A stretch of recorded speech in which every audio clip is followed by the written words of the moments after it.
Hello, everyone, and welcome to Dreamleapers Inspiration. I'm your host, Harriet Cole. As always, honored to be with you right now. So, welcome to everyone who's joining wherever you are. I appreciate you, appreciate being connected in this way to make the choice to be inspired by the life in which we live, to make the choice to be in the present, to make the choice to look around at our lives and notice the good that we can learn from it. It's powerful when you make that choice. Many years ago, I wrote a book called Choosing Truth, and it literally is about the journey of life and the journey of choice and the decisions that we make and how we live with those decisions, whether consciously or not, and the power of making the choice to uncover the truth, to find it, to revel in it, to learn from it. And I realized a whole lot of us run from the truth, run from the lessons that we need to learn, that sometimes are just right in front of our face. And what I'm trying to figure out, what exactly am I getting at? That very often when we are faced with a situation, we don't pause to acknowledge it, try to see it for all that it is there to teach us. Sometimes it's hard to do that. And I'm going to say sometimes for all of us, it's hard to do that. And today I wanted us to focus on this notion of choosing peace. So in the space of choosing truth, because truth is like the big kahuna, so to speak, the overarching window through which you can look at everything. But when you look in, what are you looking for? And today I wanted us to think about, what does it mean to choose peace? What does it mean to have peace within your being? And I want us to think about this for a moment. When do you feel that you are peaceful? Do you feel that you're peaceful? Do you have moments when you feel that you're peaceful? When from the inside out, you feel relaxed, you feel grounded, you feel capable of engaging with whatever is coming your way. You feel able to stay solid, like your feet firmly planted as you are either still or moving forward, regardless of what is happening. How often do you feel like that? How often do you feel like whatever's going on, rather than getting stirred up, riled up, ready to fight, that you can take a breath, that you can pause, and you can survey the landscape to see, what is this moment calling for right now? And when are you able to pause enough to look at the moment, look at everything surrounding the moment, and choose peace for that moment? How often can you do that? We have many opportunities to do it. This is what I want to point out to all of us. While, uh, while as you contemplate that question, you look at your day. Look at just yesterday, the day before, this day that we're in already. How many opportunities have you had in just the past little bit to choose peace? Think about it. So I'll give you, I love to give examples because examples help us to see things. So I had a wonderful and busy weekend. I'm in my happy place. When I'm here, it's not so difficult to find peace because I feel buoyed by the sunshine and by support and by just, when you're in the place where you want to be, everything seems a little softer, maybe also brighter, but in a good way. So I had the opportunity to lead a couple of events recently in just the past few days, which took a lot of energy, but it was the kind of energy that I enjoy engaging. And there was a group of women at one of these events where we were sharing about who we are and what we care about, and all of the women work in the arts in one way or another. And so one of the women who had an opportunity to speak, let me back up and say all of us felt safe. All of us felt like we were in a place where we could share whatever was happening with us and that it was being held like in this covenant of sisterhood.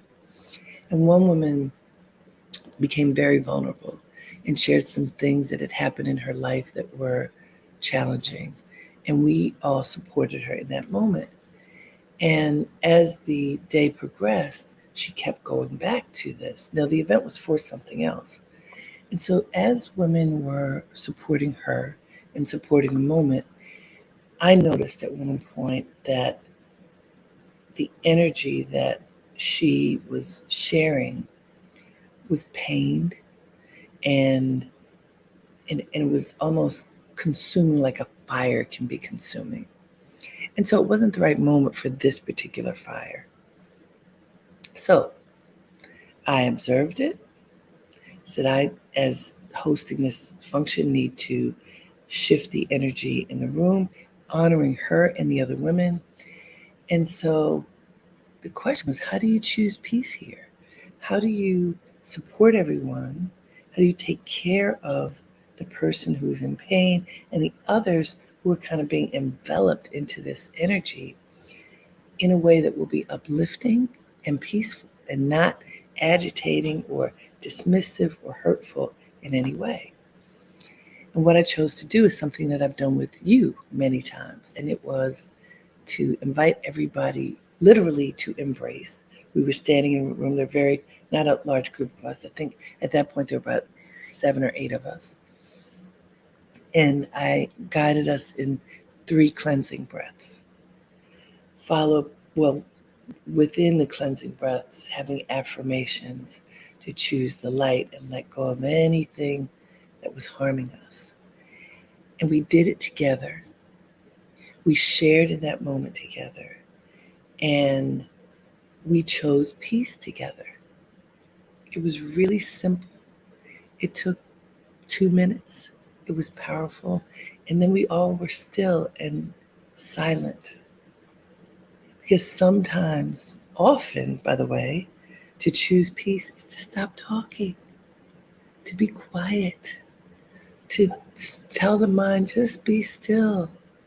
You don't have to overthink this. Just be. Just be. Just be. When the chatter of the mind gets you, it can go on and on and on and on and on. It can be so incredibly difficult to get your mind to slow down, let alone stop.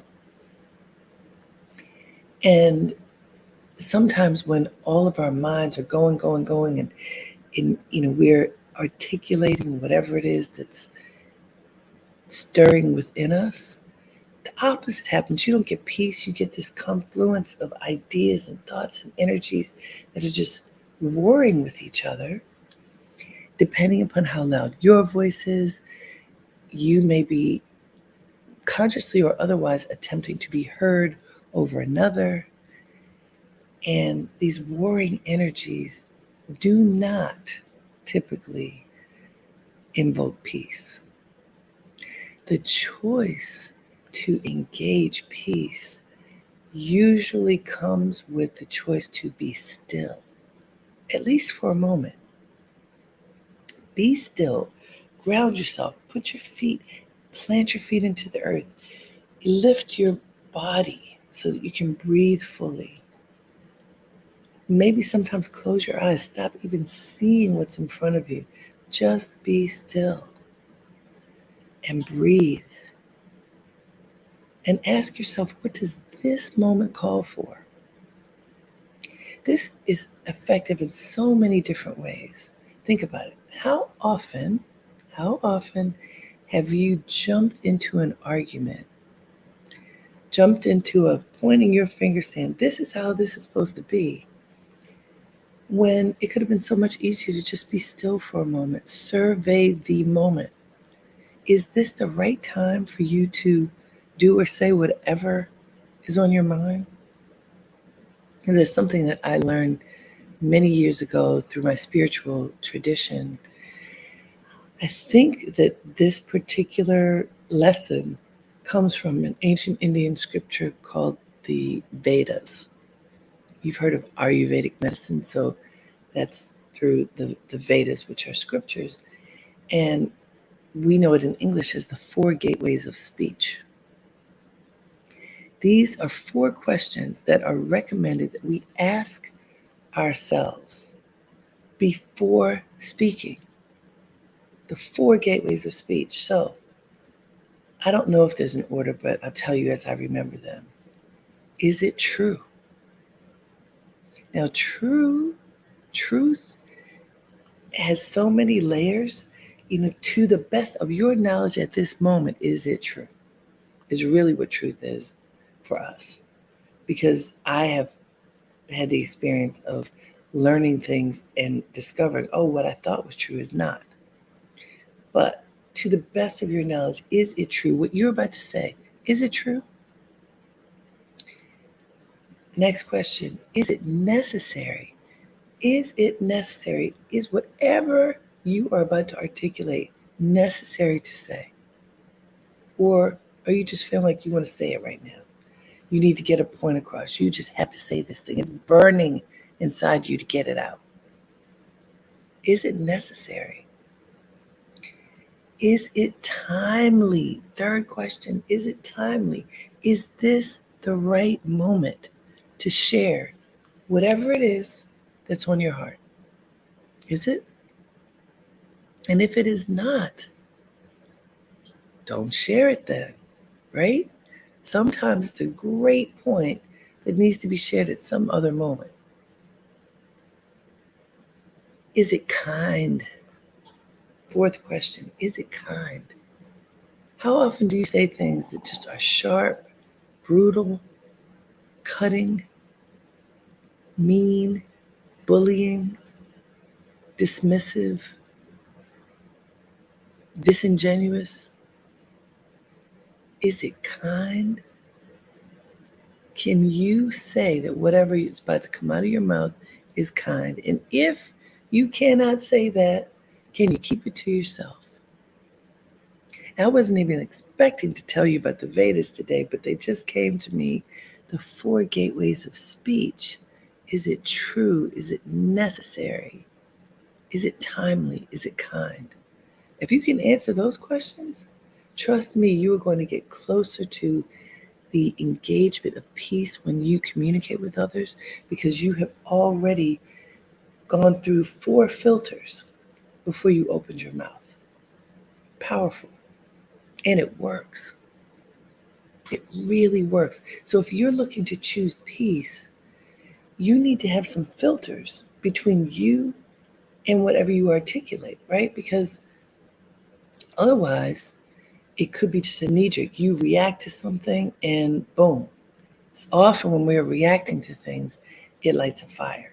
And I am not suggesting that we become docile, that we become compliant, that we just roll over and let people do or say whatever they want. Not at all. Not at all. I am suggesting that we be conscious in our communication and in our actions. And when we do that, we can engage peace. So there's a quote that I found from Eleanor Roosevelt, former First Lady of the United States. She was a brilliant woman and is quoted many times. Her wisdom has guided many people. And I want to bring that up now. She said, it isn't enough to talk about peace. One must believe in it. And it isn't enough to believe in it. One must work at it. So let's unpack that. It isn't enough to talk about peace. And we know a lot of people do that talking. There was a comedy sketch that Ellen DeGeneres did some years ago, and she lives in LA. And For those of you who know anything about LA, the traffic is crazy, like intense on the freeways. I think they call them there. They're super wide roads and so much traffic. It's just can be incredibly difficult to move about peacefully. And so she was saying she was practicing using Om, the primordial sound, to calm herself as she was driving. And as she's driving, and the cars are getting in her way, and the traffic is bumper to bumper, and it's taking way longer than she expected to get to her destination. She goes, Om, and then somebody cuts in front of her, and she's like, "Look, MF, what you doing? What are you doing?" And so she was grappling, and you get to see this grappling between holding on to peace, claiming peace, and wrestling with, wanting to fight somebody because they were in her way, right? Have you had that experience? Now, hers was really funny. It was funny in the moment, and yet it's exactly what happens for us. As Eleanor Roosevelt said, it isn't enough to talk about peace. And in her case, she was even trying to engage it. But that's not enough. You have to believe in it. And then it's not even enough to just believe in it. You have to work at it. So in this comedy sketch, which again, the point of it was funny, but with comedy, I believe these lessons can be really, really strong. It showed how difficult it is. If you have somebody cutting you off, you're trying to get where you need to go, and you are, the pot is stirring. You get riled up because, one more person being disrespectful, one more person, not being honorable, one more person agitating me in this moment. You very often don't even notice peace. You want to fight. You want to curse. You want to hit their car. How many times have you wanted to bang into a car because you wanted to just give them a lesson because they cut you off, or they were rude, or they were not paying attention? Now, if that's never happened to you, I don't want to put a bad idea in your head. It has happened to me. Thank God I didn't do it, but I've definitely had the experience. I'm like, are you serious? Are you serious right now? You really did that? What do you do in that moment? So this is with the stranger. Somebody, you're driving, somebody cuts you off. How can you stay peaceful when this may be stirring a pot for you, maybe riling you up, maybe getting you to be like, what? Serious? You breathe. Literally, 3 cleansing breaths. It works. Breathe. Tell yourself you don't have to get caught up in that. Eleanor Roosevelt said, it isn't enough to talk about peace. One must believe in it. And it isn't enough to believe in it. One must work at it. So what does working at it mean? Let's take another example. What if you were in a debate with someone you love, with your partner, if you have a partner? If you are fortunate enough to have a partner, I can assure you there are moments when you are at odds, when whatever you think and your partner thinks are not matching. Whenever what you do and what your partner does they aren't in alignment, and as a result, there's friction. Where there's friction, there usually is not peace, right? Part of I love friction now because friction tells me that it's time for me to make a change. It's time for me to do something different. So what is the difference if you're looking to invoke peace, if you're looking to work at believing in and claiming peace? When you feel friction, I think it means you need to look at the situation a little differently. What's happening? Why is it happening? What is my role in what's happening? And what can I do differently? I spoke to a psychologist the other day who I'm working with on a project with corporate women, helping them to find ways to grow and flourish in their business lives, which also includes their professional lives. And so, as I was talking to her, one of the things that we were looking at is how can you get your loved ones, your friends, your family to support you, like in the rest of your life as you are working hard to build your career. So you're climbing, and that may mean sometimes you need a little bit more support at home. That may mean if you get home late, you want help with cooking or taking care of the kids or cleaning up or whatever it is. You need help. And your assumption, this is just one example. Your assumption is, well, if you're getting home late and these things need to be done, why didn't you do it? You know it needs to be done. Why are you waiting for me? Have any of you felt like that before? Like, I just got home and all this didn't happen? You knew it needed to happen. What's up? Often when we feel like that, we get our back up. We're mad. We're like, seriously?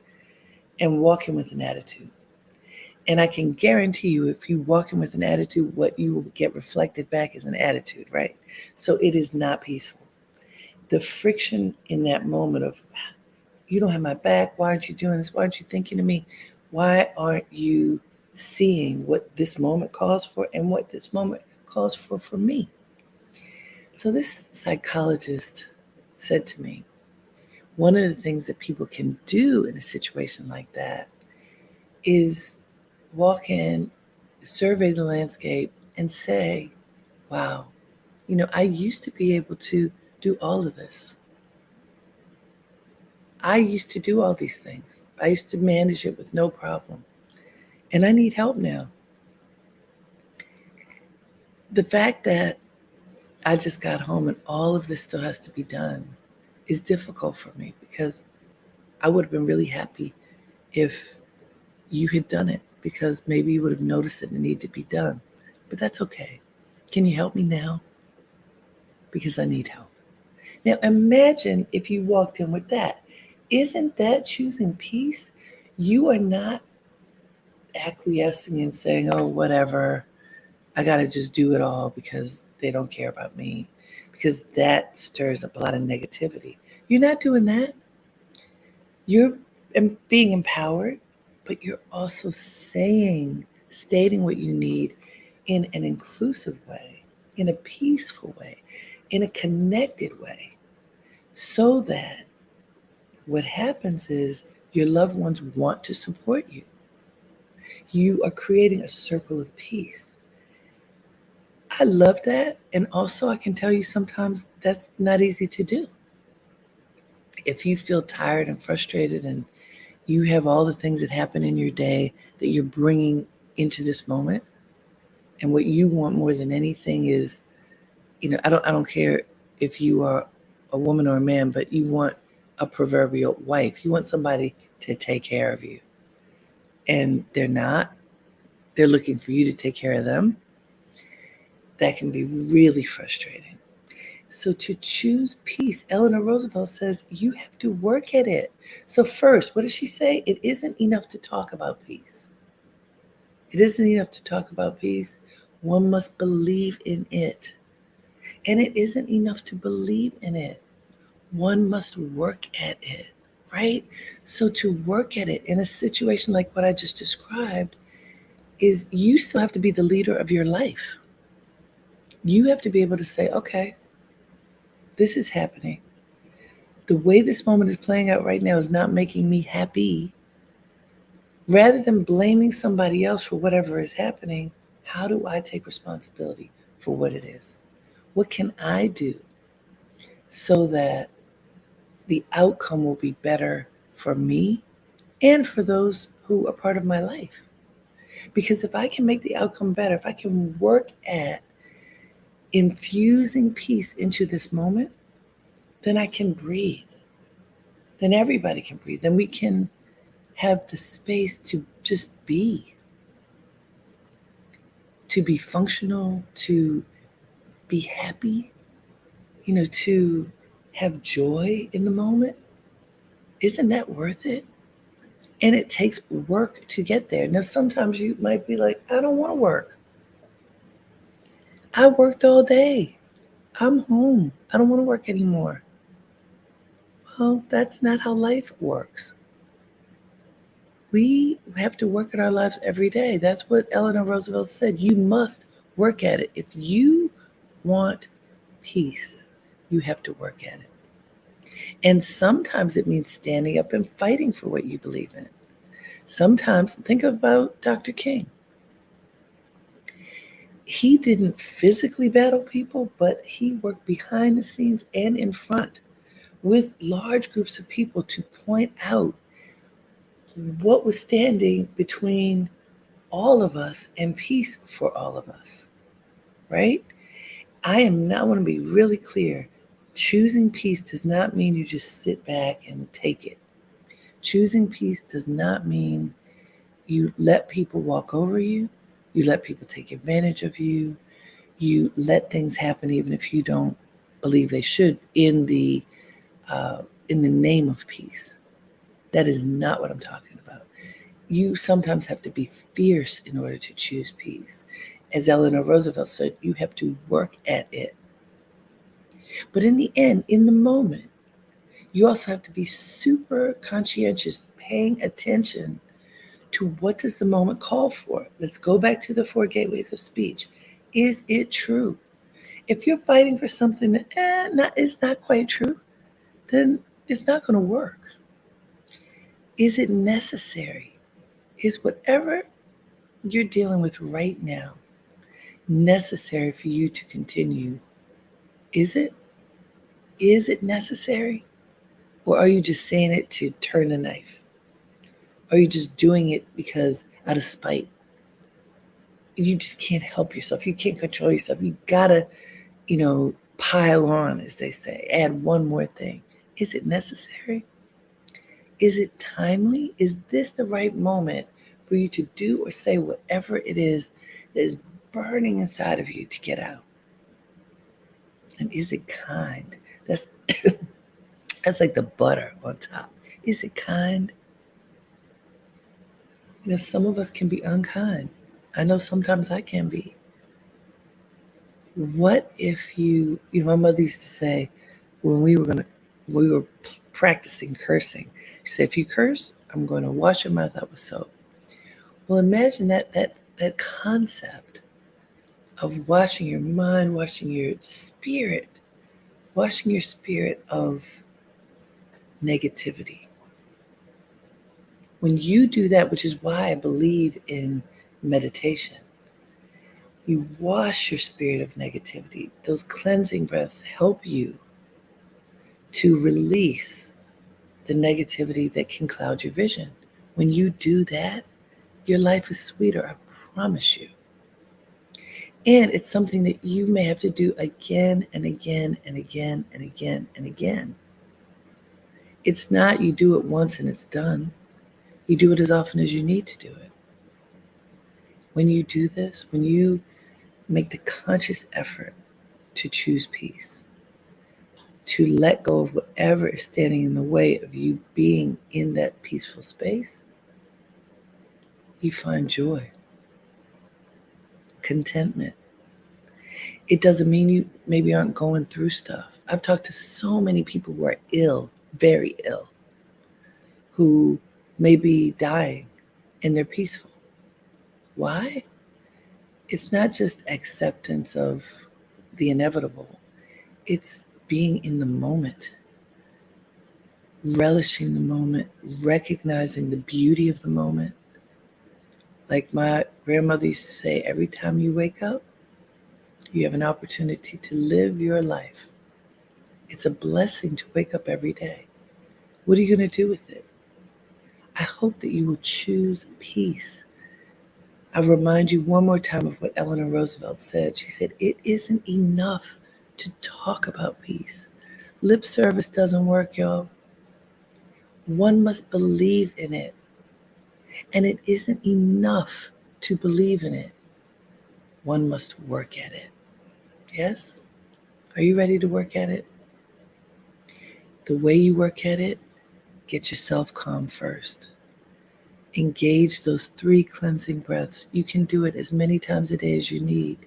Invite peace into your being. Invite peace into your gaze. Invite peace into your surroundings. And then step into peace. You can do it. Until next time, have a great day and make it count. Namaste.